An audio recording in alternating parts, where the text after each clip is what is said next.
Mtu akiwa anaumwa sauti inaenda chini yote.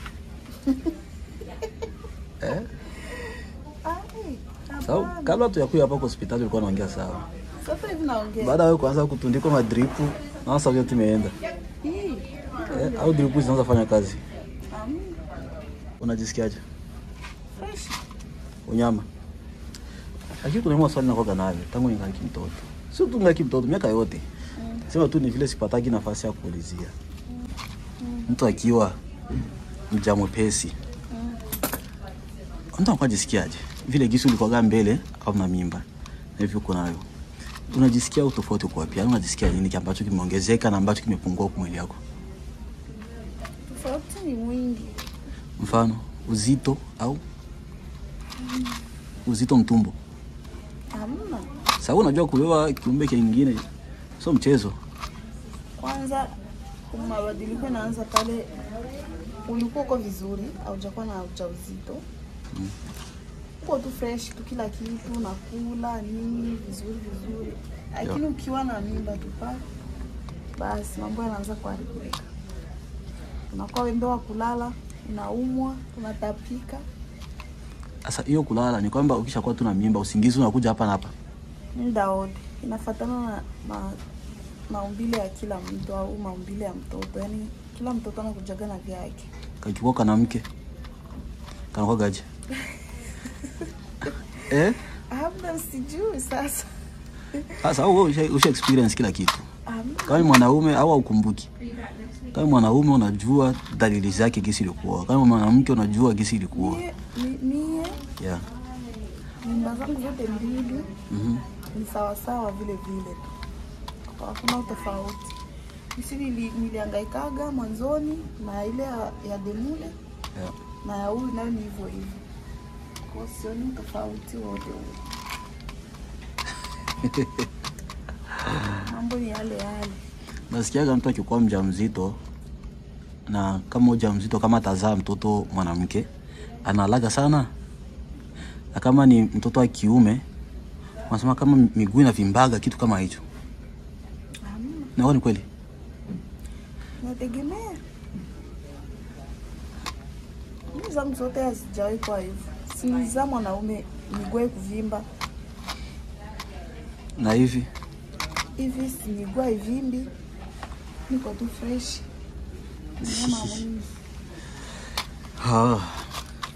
Mimi niko sawa. Okay.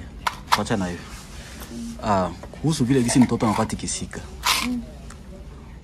Utasikia ni sawa vile tumbo inakuuma au sawa vile katoto kitikisika. Sababu ni kitu ambacho kiko mtumbo. Unajua mtumbo kama mtu ana mimba. Mimi sijui kwa mimba, ni mwanaume sijui. Tumbo wangu kitikisika. Yaani kisikia tu kuna kitu kinatikisika. Najua basi. Choo inanihitaji. Unaona? Choo inanihitaji. Sasa wewe, sababu kuna wakati kanagonga. Kuna sana. Akigonga, wewe unakuwa unasikia, yani unakuwa na feel aje? Anakuumiza au kawaida tu? Kawaida tu. Sababu kuna wakati kanagonga miguu.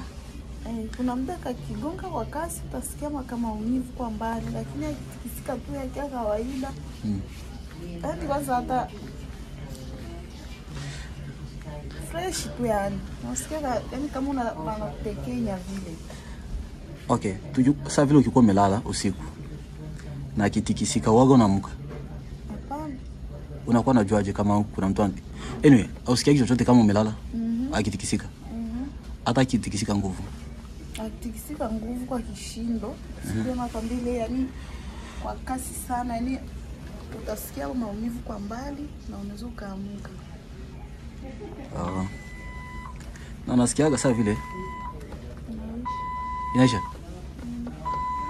Sasa hivi. Really?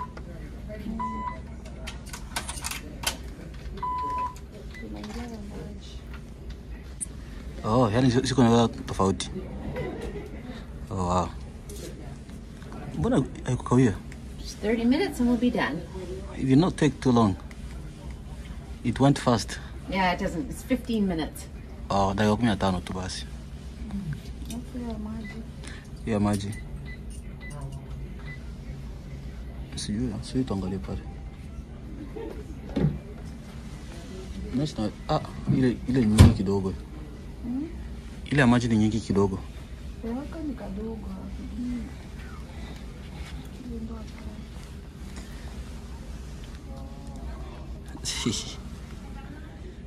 Kwa baada hapo tunaenda nyumbani. Mtu ambaye alikuja kulazwa. Ugonjwa unaishi hapo. Oh man. Alifanya? Hapana. Naona utofauti kwa naona hapo. Kwa sababu umekuja zalia Marekani. Unajua Afrika Afrika ilikuwa inaenda hospitali kila mara. Nasi huku ndo anakuwa na nyemia sana huko. Huko kaeka nyingi. Lakini kati ya Afrika na huko wapi ndo umependa mtu kuzalia? Huko. Japokuwa sijazaa lakini naona huko Ni nyama. Huko wanasamini mtu sana. Sio kule Afrika. Wanasamini mtu kivipi? Yaani kivipi? Yaani huku. Madaktari hawako na kwa wakali kama kisi wale wakula na kwa. Wala ukule ukata jasho tu kidogo. Yaani unawekwa kwa mabango. Hospitali nzima inajua. Umetoka jasho? Ukiwa tu na jasho tu aiza ujisafisha tu hivi. Ovyo. Sasa vile kama mtu amekuja mchafu. Sasa wewe nao unaenda mchafu hospitali lakini. Kuna namna mtu kama unachoka, wewe unajisikia uko sawa, lakini kwa yeye daktari mwenyewe ambaye anaweza kupima kasikia harufu. Na kisikia hiyo harufu. Wale wamezeaji. Kutoa kitanda nduki. Toka. Anaanza kuchamba. Dokta? Na kulaga jinsi ya kustaki. Utastaki kwa nani? Kuna mtu leo kunishuhudia anafanya hivyo. Ndio kuona wengi sana tu. Wanafukuzwa hivi. Yaani. Na huyo dokta atakifanya hivyo kuna mtu hata atamsema nani? Ni kawaida. Sana tena mtasa kusema yule mtu ambali. Na umekujaje bila kuoga. Na kulewa mtu wa mimba hawampi samani hata hivyo. Unaweza kukuta mtu yuko nasikia machungu ya kujifungua lakini pale wabembeleze mtu wao tena wanakuwa tena sijui kama wanafikiriaga mtu anajidanganyisha sijui. Lakini uwe tu machungu. Kwanza wanatamani hata kubebe kugongo. Wewe unajua siko hivi. Kama wewe hivi, tumeandikiwa tarehe yako ya kuja kujifungua. Lakini wanakuandalia siku 2 kabla ya hiyo kujifungua. Uwe hapa. Kiasi kwamba hiyo siku hivyo waanze kukubana ikiwezekana kupiga ushindano la machungu. Ndio kuna machungu ndio kusikilia kwako. Hakuna. Wanataka machungu usikilia hapa hivi. Lakini kama mtu ashajua yale. Mara 10 bora tu mtu kaa nyumbani. Mtu anakaa nyumbani, machungu inakushika huko ndo nakuja. Naona nayo huko nyumba sikushike sana kwa sababu undisha yuko kushuhudia.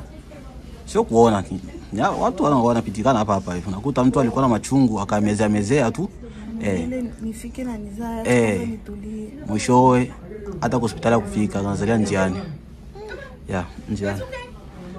Na hiyo sio poa. Lakini huku ni sawa. Nasikiaga kule Afrika ni kasheshe kidogo. Kwa sasa kule ukambi. Kwa sasa hivi ni vibaya kambini. Kizalia nyumbani. Kwa inaleta shida. Sasa shida kiaje hawata kuhudumia waje? Watakuhudumia lakini kwa shida sana. Na kwa sijui kama wanafanya gaji. Turudi kwenye mada zetu. Antikisika. Ukifanya nini antikisika? Ukimshika? Ukimshika hata kama hataki kutikisika wewe. Maskini wa Mungu. Kwa sasa hivi kuna kosa kama miezi mingapi kujifungua? Mwezi mmoja. Sasa hivi kisi tunaongea. Kisi tunaongea hapa kuna ni miezi 8. Lakini hata hivyo ni kubwa sana. Iko saa miezi 12. So, kuna watu wengine wanakuwa na kamimba kama miezi 8. Ni kadogo sana. Lakini wewe yuko sasa kuna mapacha. Yuko siku ukikwaga na mapacha. Na sitafikia kama eneo fulani huko. Imama eneo fulani huko mbele.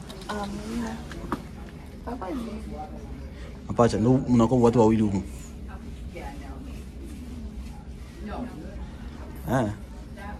Kuna mmoja story nisikiaga. Kuna mtu alikuwa na mapacha. Baadaye tumbo ikawa ndogo. Hivi hiyo story inakuwa ni kweli au aje? Tumbo kizazi. Kizazi, sio tumbo. Sio tumbo. Oh. Baadaye wakaenda kumtoa watoto wawili. Walikuwa mapacha. Wakamtoa, wakakuwa mashine. Maisha mengine akaendelea. Huko ndio hapo nafanyana hivyo. Na ilikuwa ni huko hata hivyo. Sasa kizazi kinakuwa kidogo, kinakuwa kinapanuka au kinawaka bambi. Kila mtu na maumbile yake ya kizazi. Kuna wale ambao kuna kizazi kidogo akizikikaa. Hata kuna wale wengine unakuta ana uwezo wa kubeba mtoto. Kizazi yake hakina uwezo wa kubeba mtoto. Hakina uwezo. Anakuwa mzito. Mtoto huu unakuwa mdogo hivi. Huu mdogo upanya huu. Kuna dogo. Acha dharau. Katoto kake. Nakuwa mzito. Sasa huyo mapacha huyo. Walisemaga maana kizazi yake ni kia kidogo, yani hakina uwezo wa kubeba watoto wawili. Yeah. So wangeng'ang'aniza eti akina watoto tumboni, yangekufa au wale watoto. Ndio maana waliwatoa. Au ndio maana wanatoaga hivyo kwa usalama wenu nyewe. Watoto wengine wako na kizazi kia kidogo, wengine kikubwa, na baba hata watoto watatu. Watoto watatu wanne na mtu ana miezi 9 yote. Miezi 9 yote ne. Usha kusikia inakuwa ni kweli? Watu wanne. Watu wanne. Sija kusikia. Watatu yasinisha kushuhudia, kuna mmoja mueme. Walikuwa watatu. Na mabaini. Wewe kambi?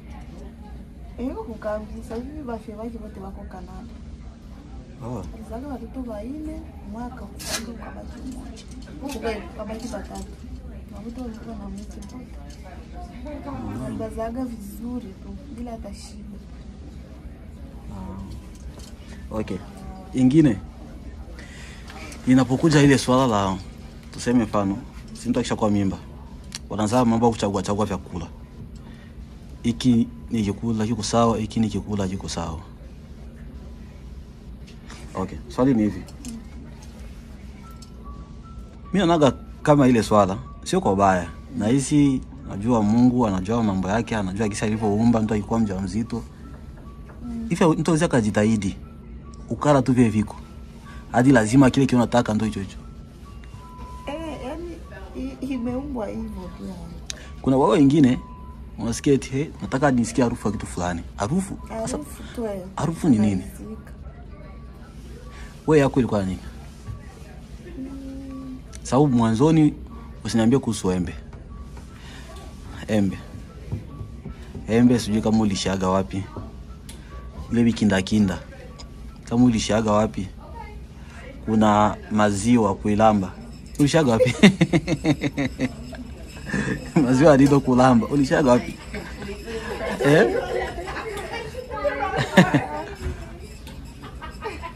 Hiyo ndio vitu ilikuwa na kalala au wewe ulikuwa na mambo mengi? Hivyo ndio vitu vya roho yangu ilikuwa nataka, yani nikikula tu hata kidogo nasikia sawa. Tofauti na hapo siwezi kula kingine. Nikikula kingine kitu kwanza siwezi hata kukula kingine kitu. Ina maana nitalazimika nikule kile kiko roho yangu ndio. Sasa kama ikupatikana sababu unajua mambo mengine unaweza kutaka tuseme vile mfano ile kipindi ya maembe. Unaona nani kipindi nipo kambini. Mimba ya demoli. Mimba yangu ilikuwa itaki kula kabuchungu. Ilikuwa itaki kusikia harufu ya kabuchungu. Mimi najua hakuna mtu wa mimba anaweza kusema tena kabuchungu. Hakuna hata mmoja. Sema tu kweli kuna mtu ashaga kwa hivyo. Mbona hii nilikuwa nakula. Lakini hiyo kala unakula kwa sababu iko pale. Lakini na wengi ningia vibaya singekuwa natamani hata kuingia kwa nasikia wanaikaanga. Kila kitu.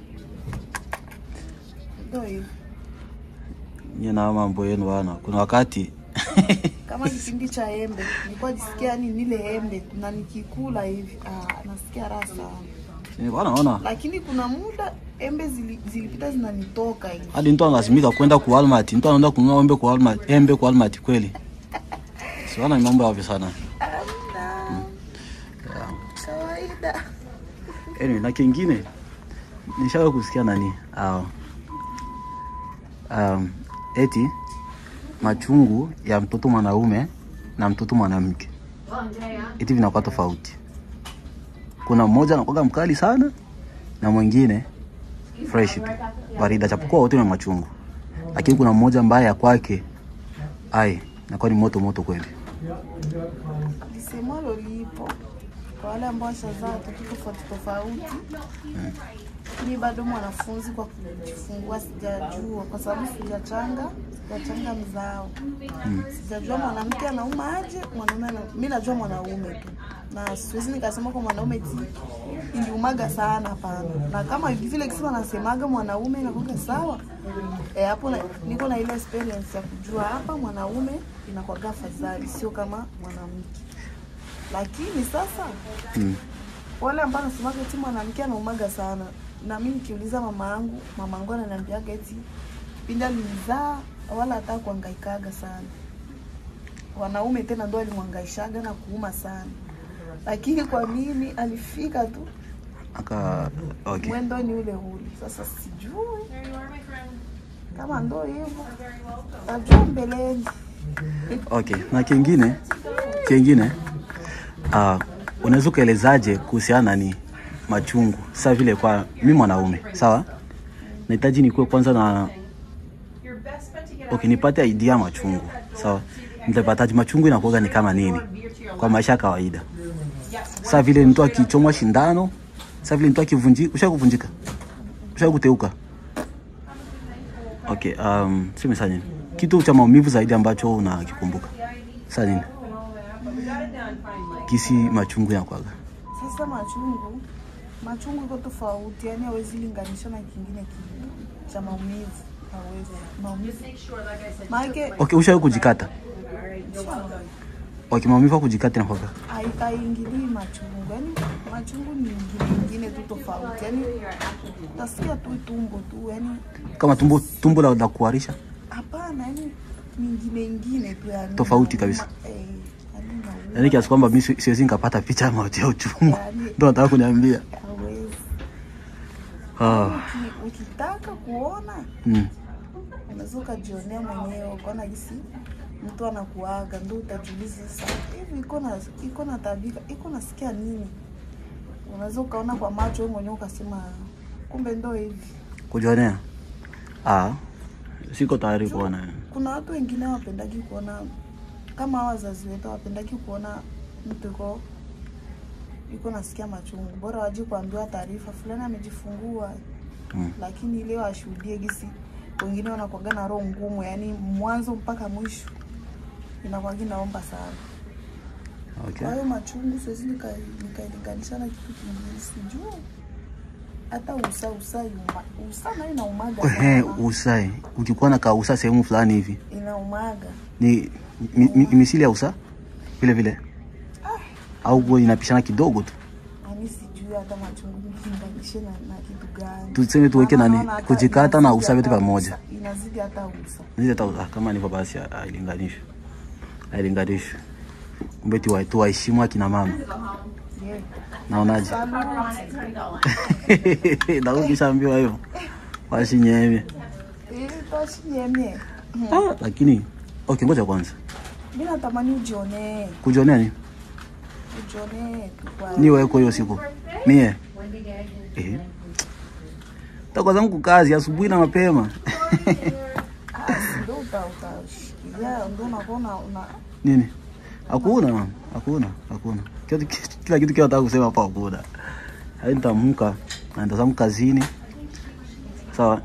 Hali kibadilika na nigongea simu. Mtu anakuwa na nguvu za kushika hata simu. Hata simu hakuna. Basi nitaacha na kuwekea kamera. Anyway, sikia iko hivi.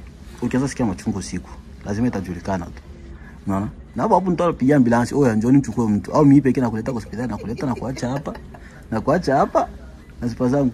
Sasa nasikiaga hivi, ukiona jinsi mtu anahangaika mwile sali wanasema ndo nini? Kule maternity. Sawa? Kisa mtu anakuwa anahangaika. Uwezi kutamani tena kuzaa. Wallahi. Sasa na mimi hivi nisitamani tena kuzaa? Hapana. Hapana. Sitaki kwa, siko tayari kwa hivyo. Natakiwa uone ili uachie hapa. Au ukiona mtu kisa anakuwa taabika kule, hauwezi ukamfokeaga mwanamke imwa siku. Sio kupiga ni kwanza iruhusiwi hata kile. Kufokea. Hauwezi kufokea. Yaani utabidi umheshimu miaka yako yote. Uheshimu tunaheshimu lakini sasa. Abana. Sitakuaga aje hiyo siku Mungu wangu. Kwa kawaida. Sema mimi. Nikizaa kama kisini nizaga demuda. Sioni kama kuna shida yote hii. Ilikuwa fresh. Siwezi shuhudia ati nilipata machungu sana, yani ile ya kusema nilinyokwa. Hapana. Kwanza nilikuwa inakuja, inaenda kama kisema nasemaga mtoto mwanaume na kuchaga inaenda. Ndio si ilikuwa inanipatia repo kabisa, nakutana nalala kidogo. Kikuja tena nasimama natembea zangu kidogo hadi kisini nijifungua tu. Sasa unajua huko. Kakuja mara moja pap. Sasa kule si ilikuwa inakuja naenda na unakunywa machai sijui kahawa kitu kama hicho. Sasa huku sidhani kama viko huko. Ndio shida ya huku ikikuja ikienda unapigwa kimachi serenge hivi. Wala hicho uchomoi ndugu. Hicho. Mimi naweza nikawaambia tu kila mtu na mzao wake na kila mtu na kiuno chake. Mimi naweza nikawaambia mniache mimi nihangaike. Kama ni siku 2-3 niache. Kwa hiyo kipindi sawa. Kwa hiyo kipindi hawapendi wao kwanza huwezi kuambia chochote. Yaani hapo kiwa dili nacho ni mwiko ndani yako na wewe pia. Na huwezi kuambia chochote. Kwa hiyo acha wapambane, hakikisha nyote mko sawa. Sidhani kama eti wote waambie eti mniache mimi.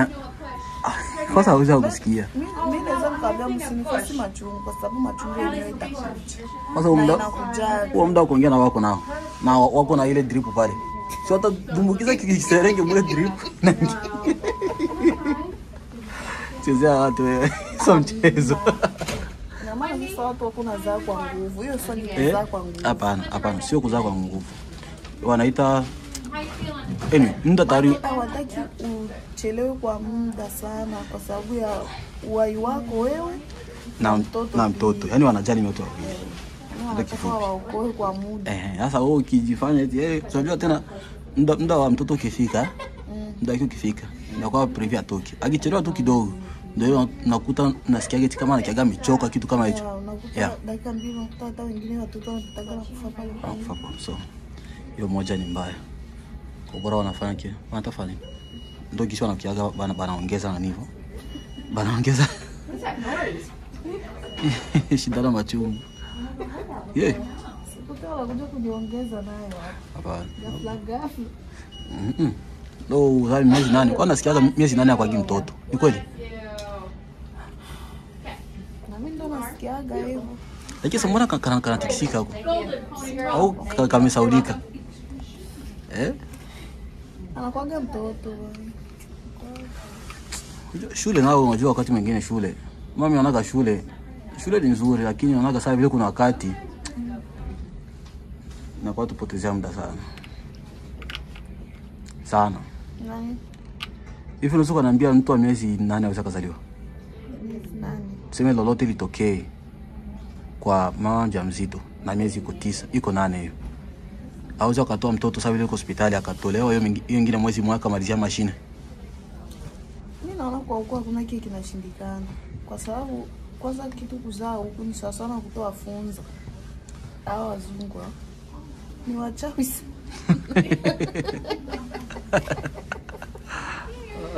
Yaani kwanza kitu kuzalisha, yani sidhani kama wanapataga shida kama wale wa kule kwetu waganga wa kule kwetu. Kule kuna kwa shida. Kuna kama wanatahabika na kuna wakati wafanyaga kitu kenye wajue. Kuna wakati wafanyaga vitu ya wajue. Lakini hapana, wanajitahidi sana. Wanajitahidi. Sio wote kati tuliweza kuzaliwa mkambi. Sio mchezo na kwa ile kipindi. Wale wanawarajuaga sana wale. Na hiyo ito mashine haiko kule. Kumbuka hicho. Hiyo ito mashine iko huko, haiko kule. Kimi watu kule tunafyatuliwa fresh tu. Unazaa ujui tazama mtoto gani, ujui kama mtumbo mko mtoto hujui. Lakini huko kwa watu kipimo mara ya kwanza shaka napewa picha za mtoto mko mtumbo. Shaka napewa. Muda kidogo naambiwa jinsia ya mtoto. Lakini kule unakutuna ndaandaa vitu au juu tazama pacha. Ndio mtoto gani. Kuna wakati mwingine saa mimi kisi nilikuwa napenda mtoto wa kike. Na mnao makanzu kwenda kuangalia hivi mtoto wa kiume. Saa ngapi kijana anaanza vaa makanzu. Man. Na lakini kwa hii kipindi unyama kabisa. Mtu ananunua vitu ambavyo na uhakika unajua. Mtu mwana kuja hapa ni kijana au kabinti ambako kesho kuta tutakuwa tunasumbuana muda wote. Basi. Lakini mtoto wa kike anakuwa makelele sana. Anakuanga. Mtoto wa kike. Anakuwa makelele sana. Makelele gani? Sikusumbua bagi tu. Tukiachana kasha kwa kakua. Gisi kangaji katoto. Si kana jijua kenyewe ndo kenyewe. Kwa kana kuna deka muda wote yani. Kudeka ni lazima sasa mimi mkubwa kina deka. Anyway. Mtakijue kwa mwenyewe lazima deke. Ajikoe mwenyewe. Kwa hiyo kumbe mtu haitakiwi akuwe mwenyewe. Takiwa akuwe mama 3 4 hivi. Kama ni mabinti. Angali na kupatia wewe umoja wa kike au umoja wa kiume wa kike wengi. Tafanya aje? Kuvumilia tu. Hivyo. Okay, na kingine. Ausikiagi sasa vile uzito mtumbo, sasa vile unasikia kama vile kuna kitu ambacho kiko uzito ambacho kinaoka kilo mtumbo yako. Tofauti sasa vile mtu akikuwa ameshiba. Ukipiga tartine 2 fulani, utasikia tumbo alezi. Sawa? Matamata ulale saa hiyo. Sasa mtu akikuwa mimba. Sasa hivyo gisi huko. Hakuna wakati unasikia tumbo ina uzito. Lazima nisikie simko mtu mwanaeneza kila kitu. Kwa gisi ulikuwa kama mwepesi mbele hivi unaisa vile mwanzoni na sasa hivi tofauti upo mwingi kwa sababu sasa hivi nasikia uzito kabisa. Sema sio uzito hata kawaida, nasikia uzito. Hivi unazoa kimbia? Zanga kimbia, lakini sio kwa nguvu sana. Zanga kimbia tu ile kidogo lakini sio sana kidogo. Japokuwa nasikia uzito mtu. Uzito lazima. Na mtu.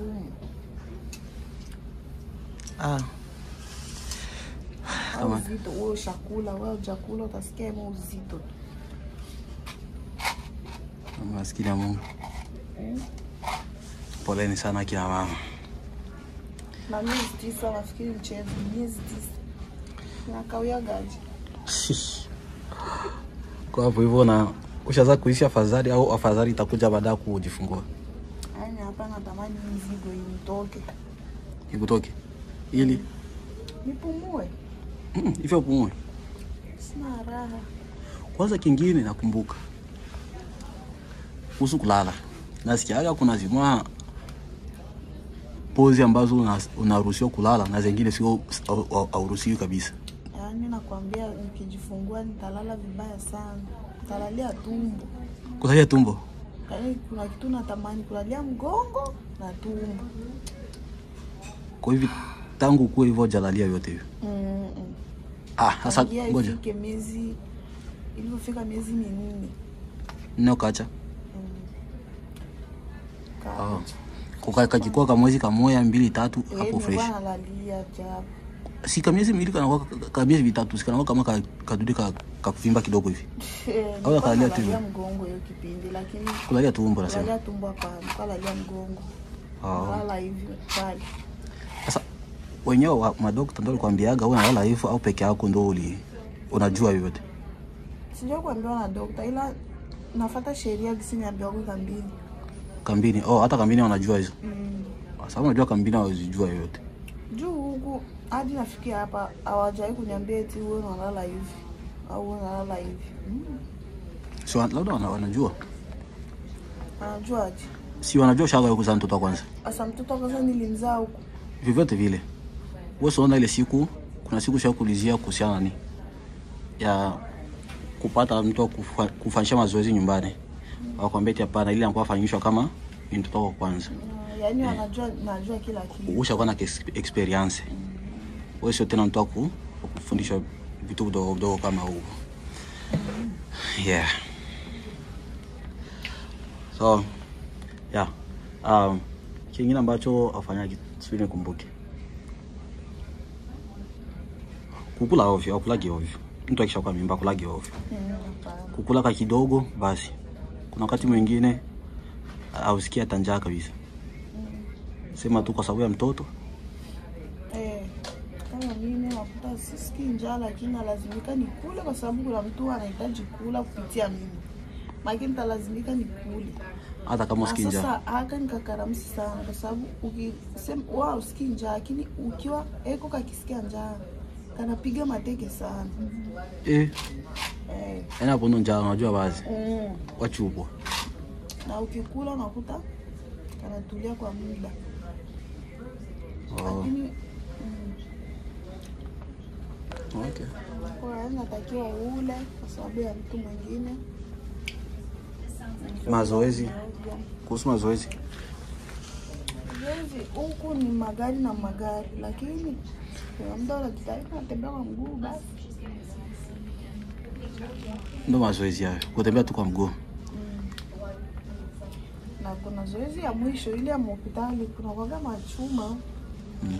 Tapigwa zoezi mpaka utajuta. Apigwa zoezi mpaka unasikia kokote nywele mkichwa. Ndio pia. Siku hospitali. Kuna kwa zoezi. Wewe ndio unafikiri utafika unakaa tu kitanda hivi. Itakuwaje? Lazima utatembea. Lazima.